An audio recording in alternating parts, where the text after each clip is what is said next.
How's it going, everybody? This is Pristine Paper back again for another video, and today I'm doing something pretty different than what I've done in the past on this channel.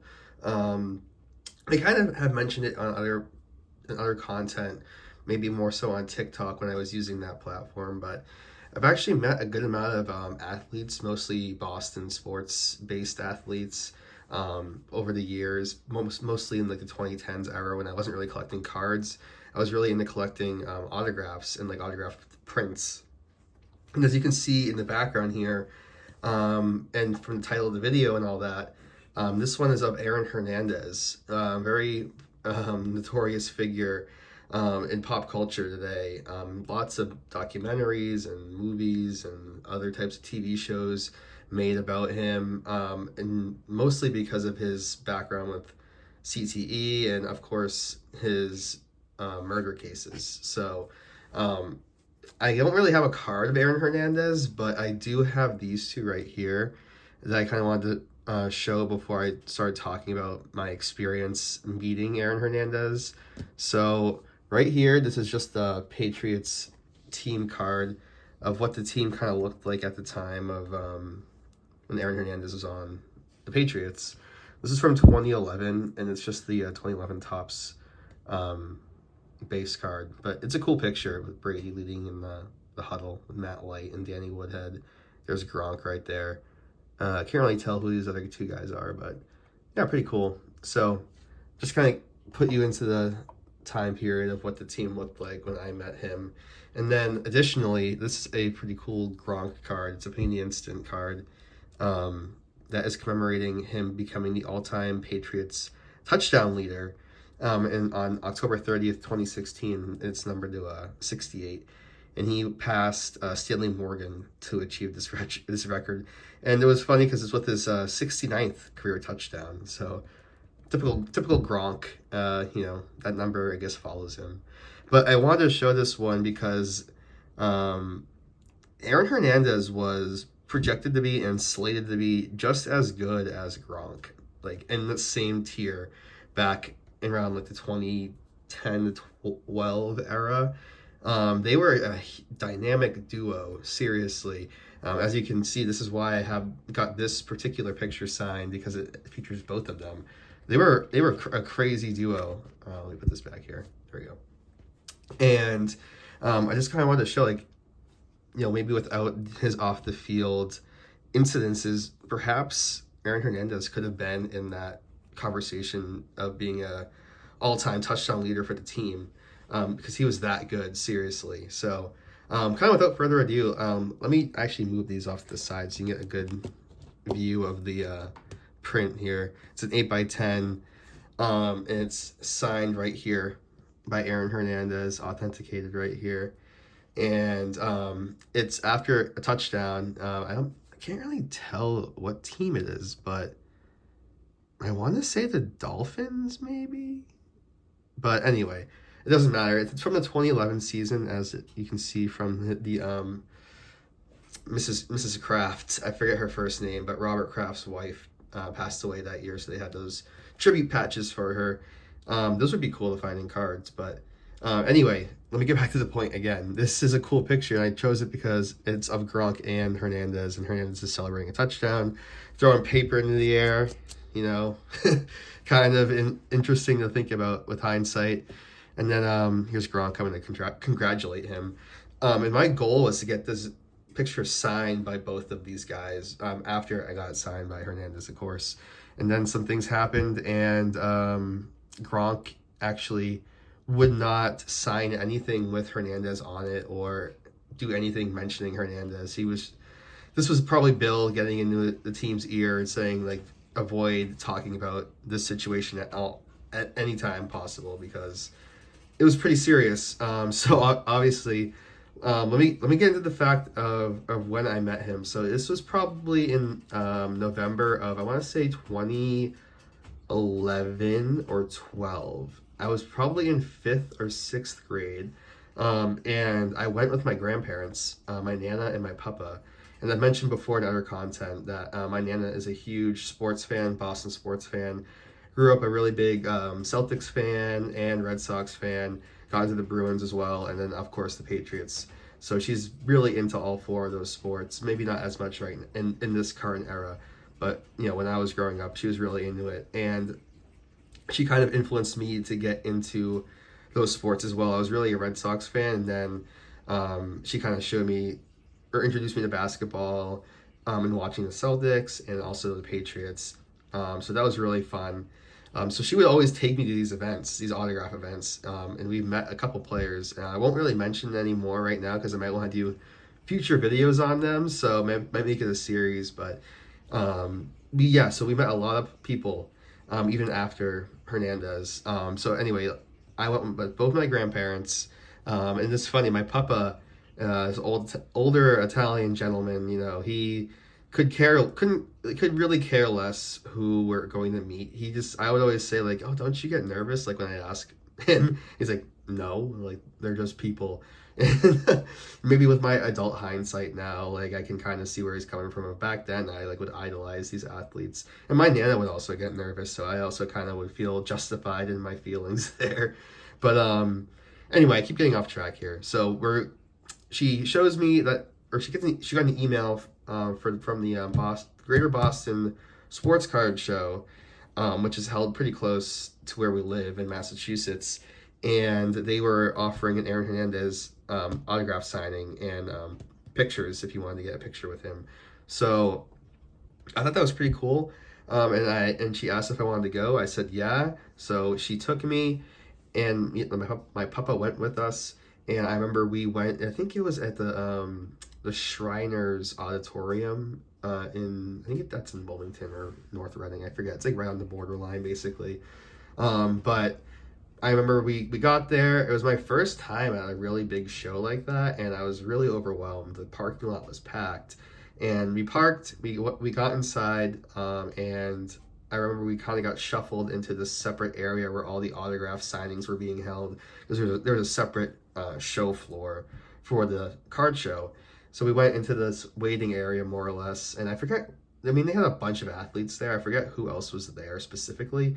But I remember we went to these like big round tables in this like hotel conference looking room, and we sat there maybe for like, I don't know how long, maybe like 45 minutes to an hour. I really forget. I mean, it's been a long time at this point, close to 15 years. So we sat there for a good while, and then we had our ticket, and then we were getting called up in like groups that were assigned numbers. So we were probably in like group 2 or 3. We weren't in the first group, but we got called up. We got in line. We walked over, and he was at a pretty high table in front of me. Usually, some of these events are like at like a kind of like a fold-up picnic type table where you're kind of like standing over the athlete. However, like in this scenario, it was kind of like they were almost like on a stage, and the table was on there. And again, I was pretty young, so the table was taller than me, and and he was also seated taller than me, so it was kind of intimidating to be honest. So we walk up to him, I say hi, how are you, and things like that. But again, I was pretty nervous, so my nana actually led most of the conversation. So I think it was centered around him being injured at the time, and she was like, oh, like we really need you back for week whatever against the Jets. Like they're really tough. They're a really tough opponent. And he was like, oh yeah, I know. Like I'm really trying to rehab right now. Like I hope to be back soon. Like thanks for your concern, type of thing. And he signed my print, and then we weren't really supposed to take a picture. But my nana kind of like shushed me over and like was like, hey, get like shut, like kind of lean over, and she put her phone up. So I have this picture with Hernandez, and it's really awkward. I look really awkward. I'm really just like leaning over, like like really awkwardly, like really stiff. And he also leaned over, kind of gave like a little smile. But I think most interesting thing looking back is the outfit he was wearing. He was wearing like a black and white striped, horizontal striped polo shirt. And it really looked like one of those old time like prison jumpsuits in a way. So that was kind of surreal thinking back to it. But my overall experience with him was not that long. It was pretty short, probably under a minute or two at the most. And he was very nice. He, smiled at me, said hello, asked if I was a fan. I said, yeah. And he talked to my Nana, and he was kind enough to take the picture with me, even though we didn't have the picture ticket. So that was also something I wanted to mention. And obviously, the weeks to follow and months that would follow, I believe he got arrested in the summer of 2013. I want to say June or July. So this definitely happened in November of 2012. This autograph signing, I mean. So just a few months before he was arrested, and when everything came out, I kind of did the math and lined up when these incidences took place, compared to when the autograph signing was, and he had already was how do I want to put this? He had already taken a life when I met him. So that's really interesting as well. And, you would never have known that he was involved in that type of lifestyle just based off of my quick experience meeting him, I should say. And then even just the way he talked in the media, he was very soft spoken. He was positive. I don't really remember ever seeing any bad news or press about him on the Patriots before everything else came out about him. I think he was pretty well liked in the locker room and everything like that. And now, I want to say it again, around June or July 2013, the news breaks. And the first thing I do is I text my Nana. I'm like, oh my God, did you see what happened? And she was like, oh my God, yeah, I did see what happened. This is crazy. I can't believe it. All the, we were just shell shocked because, again, we didn't expect, I mean, who would expect that? Sorry about that, guys. One of my cats got into a fight with the other one. So I just had to pause that real quick. But what I was saying is, nobody would have expected that from any athlete that they'd ever meet. But I want to say more that I never would have expected that from Aaron Hernandez, really. I actually reached out to my Nana, who I'm still really lucky to have in my life, a couple days ago to ask her about what she remembers from this experience. And here's what she said. I'm going to read it word for word here. She said, I remember that Hernandez was injured and missed a couple of games. I asked him if he would be ready to play the next game, which was against the Jets, and he said he thought he'd be okay. He came from a rough childhood, but said he wanted to change his life. I can't remember the date you met him or how soon afterwards he was arrested. I know some people that saw him before this, and they also have said they also said he was as nice and so friendly as when we met him. They couldn't believe he would be capable of taking a life. I'll try to think of anything else. My impression of him that day was that he was polite and friendly to everyone waiting to meet him, very soft-spoken. Kind of like what I said, too. Very soft-spoken. And just kind of really interesting. Obviously, a bunch of media has come out in the years to follow, with his trial, and then unfortunately with his passing while he was in custody, and then now we have all this other information now that we can see the results of the football on his brain. He had severe CTE, and who knows how that played into his decision making. And also, like my Nana mentioned, he had a rough childhood growing up. I think in the documentaries that I've followed, they've gone into some pretty good detail about his struggles, and I think his dad had a pretty big role in some of the abuse that he maybe experienced as a child. So it is extremely sad, the whole situation. Obviously, rest in peace to the lives that were lost, and rest in peace to Aaron Hernandez as well. He was a human, and he had a really troubled history, and I think we need to think about that when we're looking at situations like this, and not look so one-dimensionally. Of course, when someone takes another one's life, that is the worst thing you can do in your human existence, in my opinion. So, I don't take that lightly at all, but also mental health and, the science behind that is, very serious and can, really affect decision making and the thought and thought processes and just normal behavior. So I also take that very seriously. So it's really a tough situation, and then of course I have the added factor or added lens of actually meeting him, and my experience again was very positive. So it's a very interesting situation for me, and that's kind of where I'm going to end it off here, and kind of open up the discussion to maybe what you guys think of Hernandez, or if you've met him, like maybe you have a similar experience and want to share that. But overall, I'm really happy to still have this signed print of Hernandez. I mean, his autographs don't really go, they're not too expensive, but just the fact that obviously I met him and had this signed in person is really special, and I'm glad the autograph is still kind of holding up over time, despite it's in a kind of a tough spot. You can't really see it in the blue ink, is maybe it wasn't the best choice at the time, but in person it really presents well still. You can really read it. It says Aaron, and then I think that's, I don't know actually. 81, of course. Here's the D. This looks like an A.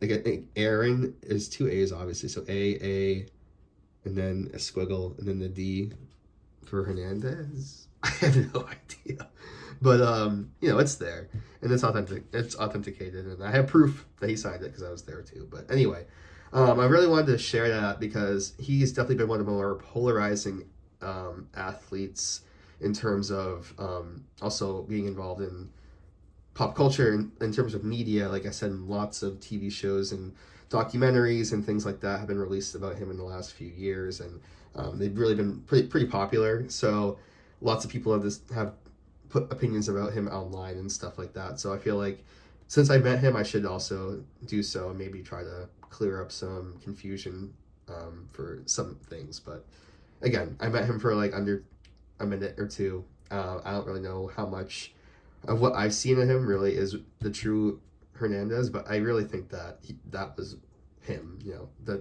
The generous, soft-spoken guy that we saw that day is the true Aaron, and unfortunately, the CTE and mental health issues is what really just derailed his career and his life. So again, I'm kind of going on here. I'm rambling now, but anyway, I hope you guys really enjoyed this video. Like I said, I have met other athletes, and they would do plan on making other videos, and they're going to be much more positive than this one. So this one is pretty unique, and whenever I tell people that I met Aaron Hernandez, they always look at me with a really shocked face and lots of questions. So hopefully in the future I can just show them and like, hey, I can direct you to this video that I made. So watch it. But anyway, really hope you guys like this one. Please like and subscribe. It really helps me out a lot and kind of shows me that this is worth doing and putting this effort into making these videos. So thanks again, and without further ado, I'm just going to peace out here and say, see ya. Bye.